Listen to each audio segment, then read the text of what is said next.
Okay, in this last video today, I want to show you how to go about creating a certificate signing request on a certificate authority running on a Windows 2008 server that is also running a Windows IIS7 or Microsoft IIS7 server, Internet Information Services server.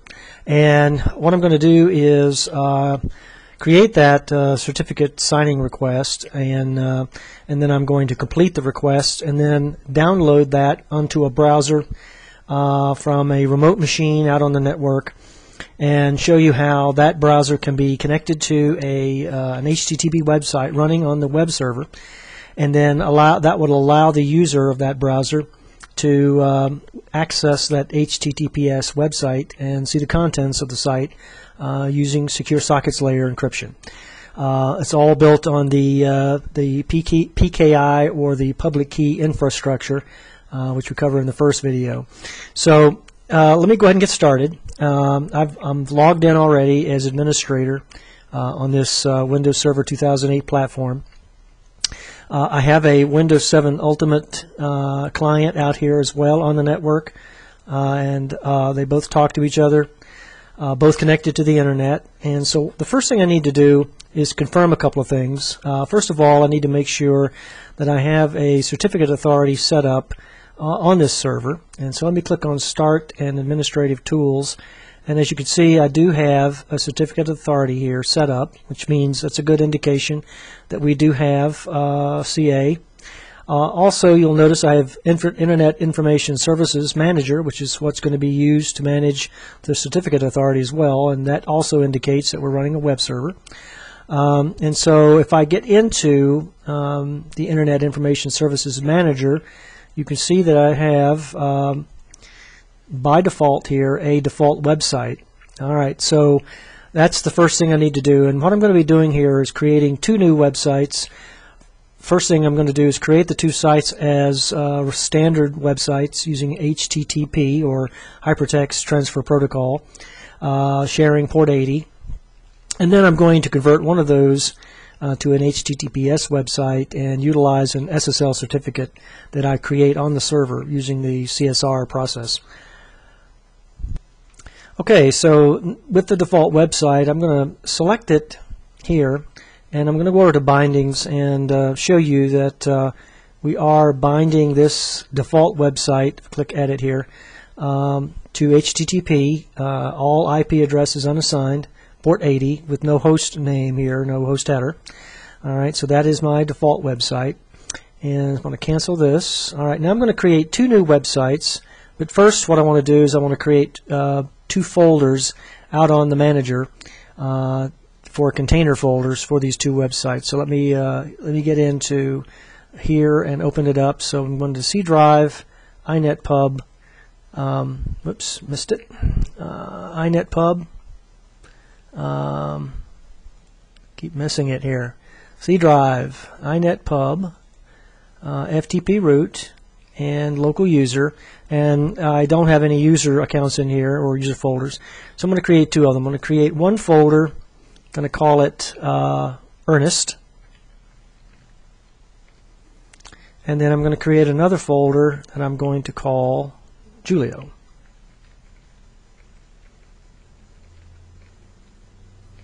Okay, I'm going to open up the Ernest folder, and I'm going to create an index.html file so that we can have an initial index.html or home page for Ernest.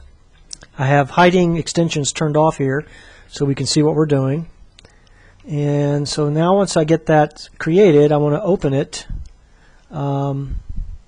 with Notepad and create a simple website.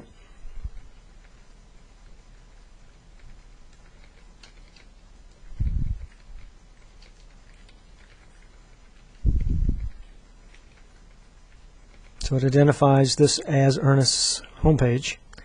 I'm going to copy that information, and then I'm going to save the file.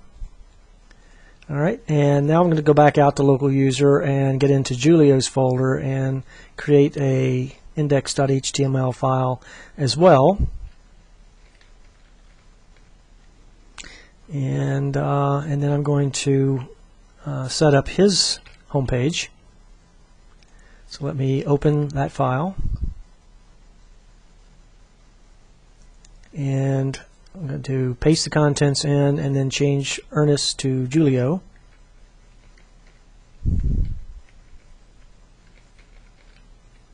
And save the file. And now that I have both of those folders created out in the Server Manager, the next thing to do would be to set up the websites here in the Internet Information Services IIS Manager 7.0. So what I'm going to do is create, first of all, let me go back and explain that prior to setting up the certificate authority here on this server, I renamed the computer, or the server name, to CertAuth, and that's important because you can't change the name of the server after you've set up a certificate authority, and the reason for that is because once you create certificates, part of the information that goes into the certificates when it's signed is the server information, the server name, the authority that issued the certificate. So if you change the name, then that would break the authenticity of that particular and the validity of that particular certificate. So it's already been set up here. So let me now proceed with setting up websites. So I'm going to create a new website, and I'm going to call the first site zzernest.com, or zzernest rather. I'm going to dig down into the container folder that we created, and that was in C, inetpub, FTP root, local user, and Ernest. And then I'm going to make this an HTTP website, but I'm going to assign the IP address of the server here to this website, port 80, and I am going to give this a host header name of www.zzernest.com. Click OK and finish that one. So I've created the one website. Now let's go and create the second one, and that's going to be zzjulio. And let's go dig down in the container folder for that website. CINETPUB, FTP root, local user, Julio. And we're going to assign this to the IP address of the server as well, port 80, and give it a host header of www.zzjulio.com. Okay, and close that. Both websites are running, however, this has got an X on it, so I'm going to restart both of these just to make sure they're functioning properly. And so that one's functioning properly. I'm going to restart Julio's website. That one appears to be functioning properly as well. So now that I have that, I want to go back out to the host client on the network. And in order to reach the websites that are that I've just created, we're going to have a DNS issue, so I'm going to get on this machine and issue a command prompt as administrator and get into the host file and set up local DNS here so that we don't have an issue when we try to reach those websites. So now I'm going to change directory to drivers etc, and then I'm going to get into the host file using Notepad. What I need to do here is go down to the bottom of this file and append it with DNS information. So the IP address of the server is 192.168.1.175, and let's assign that to the first website, www.zzernest.com. And now I'll copy that information and make a secondary entry here, assigning that to zzjulio.com. Okay. Alright, so now that I have that, I'm going to go ahead and save this file and exit. Okay, so now I can come back out to the server here, and what I want to do is I want to verify that these are bound properly, and so let me go into bindings. And it looks like that one's okay. And let's go to the second one, and let's look at the bindings on that one, and let's edit. Yeah, that's fine. All right, so now we can go back out to the client machine, and let's fire up a web browser. And let's see if we can now reach both of those websites, make sure they're functioning before we proceed any further in this demonstration. So the first website I want to reach is Earnest, so I'm going to go http://www.zzzearnest.com. And we did reach Earnest's website. So let me get another tab up here, and let's try to get Julio's.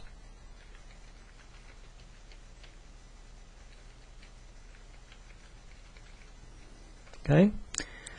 And we have reached Julio's website, so we know that both of these websites now are functioning properly on the server on the IIS7, and so we can proceed with a little more complicated issues here with setting up one of those websites as a secure website using SSL encryption. Okay, so what I'm going to do now is take the website that is ZZZ Julio, and I'm going to make it a secure website using SSL or secure socket layer encryption, issuing a certificate so that someone out on the network can access that website on the server here. So the first thing I need to do is go to the CertAuth homepage here on this server in IIS Manager, and there's an icon in there called Server Certificates. So I'm going to double click on it, and I have a previous one. Let me just go ahead and remove this. All right, and so we have the certauth.-ca-zzz. That is the name of the certificate authority here on this server.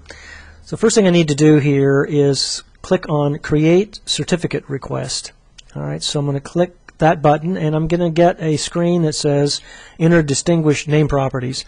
All right, so the first thing I need to do is put in a common name, and if you were on a domain, it would have to be the fully qualified domain name of the website that you are trying to get a certificate issued for. In this case, we're not on a domain, so I call it pretty much anything I want, but I'm going to call it IIS7 cert.zzzzjulio.com. Okay. The organization I'm going to call ZZZ Julio Corporation. The organization I'm going to say is the research organization. I can spell it. And the city is Dallas, and the state is Texas. And one thing to remember is you cannot abbreviate here, so it should not be TX. It should be Texas. If you, in the real world, if you did this and submitted a certificate, it would be rejected. So it has to be this full name spelled out for the state. And then the country or region, US, is fine here. So let's click Next. We are going to use the cryptographic service provider of Microsoft RSA S-channel cryptographic provider. The bit length is defaulting to 1024, but 1024-bit strength encryption is not acceptable anymore through cryptographic providers. It has to be at least 2048. So we're going to go ahead and bump that up, and let's click Next. Here we're going to specify a file name, and we're going to save that certificate request out to the desktop here so that we can then download it and complete it. So let's go ahead and click on the triple dots here and bring up the screen. And let's tell it to redirect it to desktop, and then we're going to give it a file name of IIS _cert _request.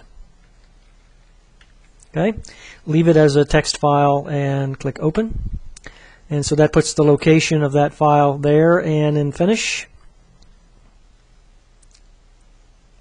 And it's doing its cryptographic and changing or creating rather the pair, the key pairs, private and public key, and the 2048-bit, and then it puts the certificate request out on our desktop here where we can get to it. All right.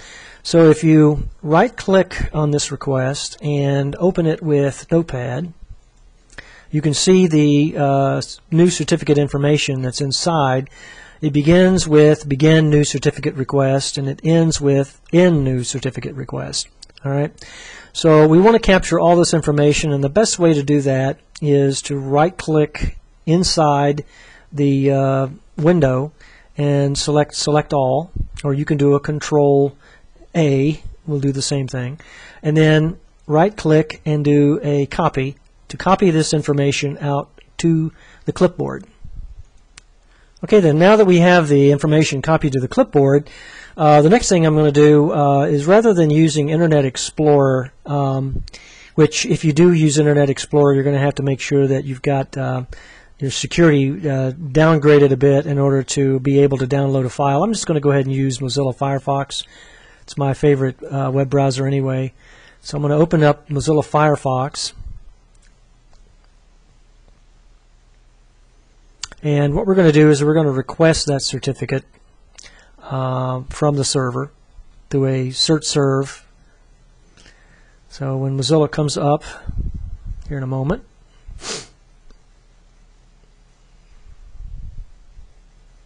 here we go. You remember the cert serve is the area under the certificate authority that is the command that you use to retrieve the certificate. So here in the browser I'm going to, and we're still on the server, I'm going to type in http://192.168.1.175/cert serve and hit the enter key. And that's going to bring up a screen for us to request the certificate.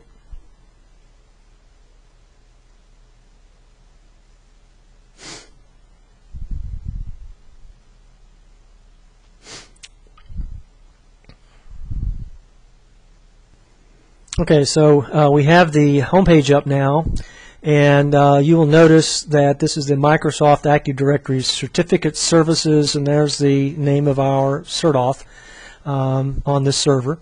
So what we're going to do is we're going to request a certificate. So we're going to click the link, Request Your Certificate. And rather than a certificate for a web browser or an email protection certificate, we're going to click on the Advanced Certificate Request.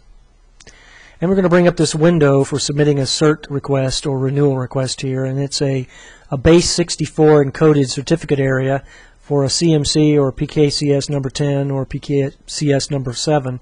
So we're going to right click in this window here and paste the information that we copied to the clipboard.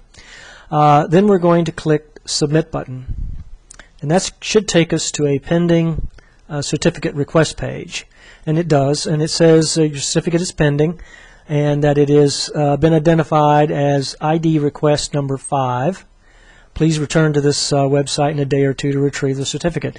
And that's because at this point now a CA administrator needs to take some action on our request. And that's done here on this server, and that's done through the certificate authority. So I am still on the server here, and so I'm going to click the Start button, and I'm going to go up to Administrative Tools, and I'm going to go to Certificate Authority and bring that up. And this is the Certificate Authority area. I'm going to expand it, and here are the 4 folders that we talked about in a previous video: revoked, issued, pending, and failed. And so at this point, that request number 5 should be in the pending request folder, and it is. And so what I can do as the acting CA administrator is I can right click, select all tasks, and I can either issue or deny that certificate. So I'm going to pretend that I got on the phone with the person who set this up. That's me. and I said, yeah, I'll approve it. All right, so I'm going to go ahead and issue the certificate. And that moved from the pending request folder now to the issued certificates folder. I had previously done one. So we've got it in the issued. All right, so I'm going to go ahead and close this. So the Certificate Authority Administrator has taken action on the certificate request.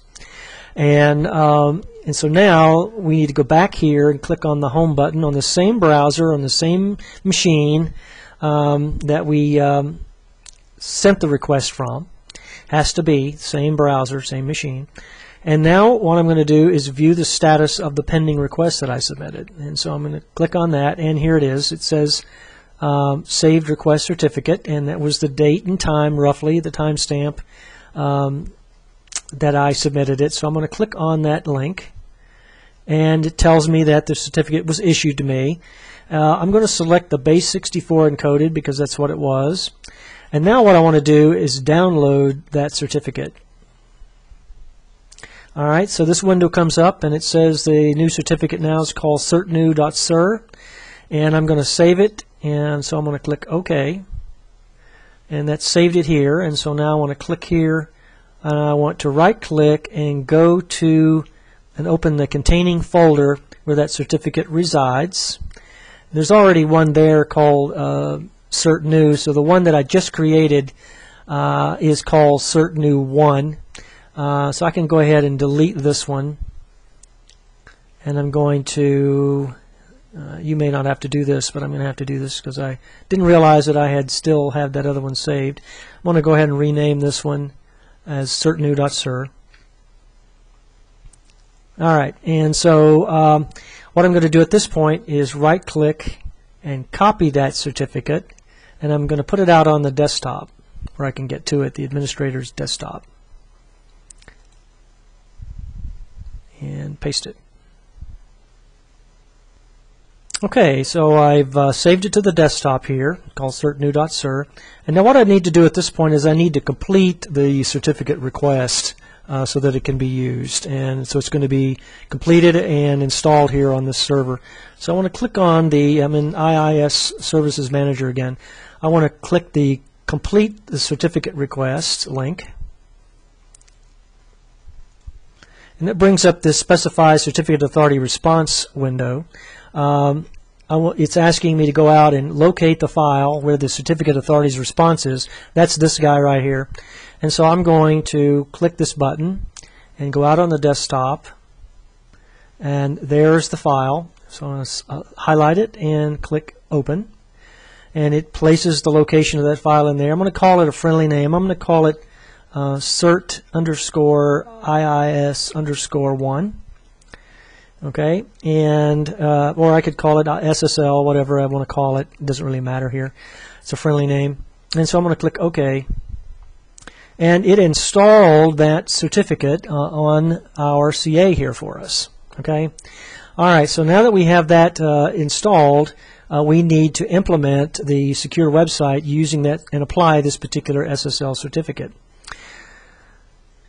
Okay, so I'm still on the server, and I've clicked the Sites folder here, and here is the website that we're going to change to secure. It's a ZZZ Julio. All right, so what I want to do here is I want to select ZZZ Julio, and I want to go into the bindings, select the bindings, and you can see we have it set up as just a standard website. So I want to set up the SSL certificate. So I'm going to go ahead and click the Add button here, and this time I'm going to select the HTTPS, all right, and leave this all unassigned, port 443, and then select the SSL certificate here to be the one that we just received and that we just downloaded and installed, which is the Cert IIS1, and then click OK. Alright, so now that we look at the bindings here, we can see that we have assigned that certificate to this website. And it's using a different port, port 443. Alright, the other thing I need to do in addition to that is, while I'm in ZZZ Julio, is in the home, I want to double click on this SSL settings icon and make sure that I check the box require SSL. And the reason for that is that anybody trying to access this website on an HTTPS connection, we want to make sure that it doesn't default to the HTTP and give issues. We want to make sure that that the server requires that the SSL certificate be implemented. Okay, and then now that I've done that, I'm going to go ahead and apply the setting.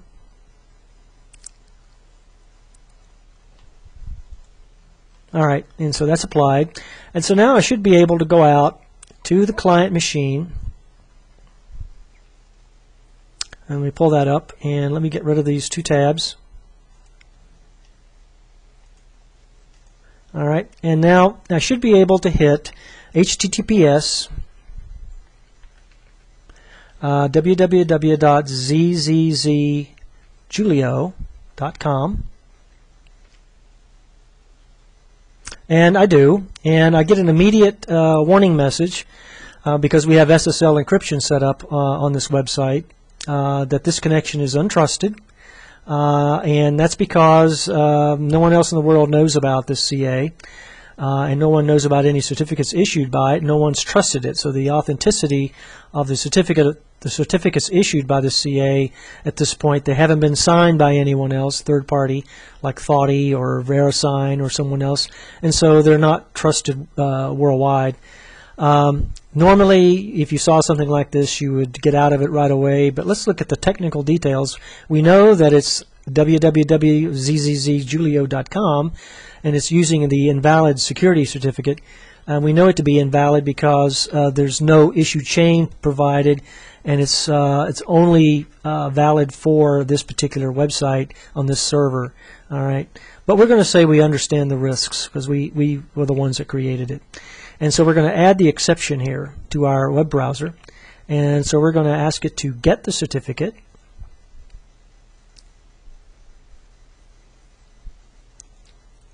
And we're going to ask it to confirm the security exception.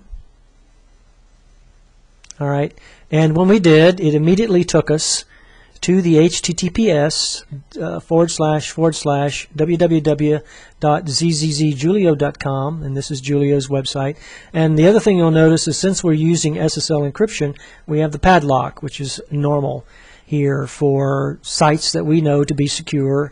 And so if this were a site that we entered credit card information to buy an item on the web or to access banking information, or et cetera, e-commerce or banking, then we would know that this is a secure website and that any traffic to and from the requester to the website itself would be encrypted. So this has been a video demonstrating how to create a certificate signing request, implement it to a server, set up a secure website, and utilizing the SSL certificate that was created on the CA so that a person or entity out on the web, in this case a network, from a client machine, can access that website in a secure fashion.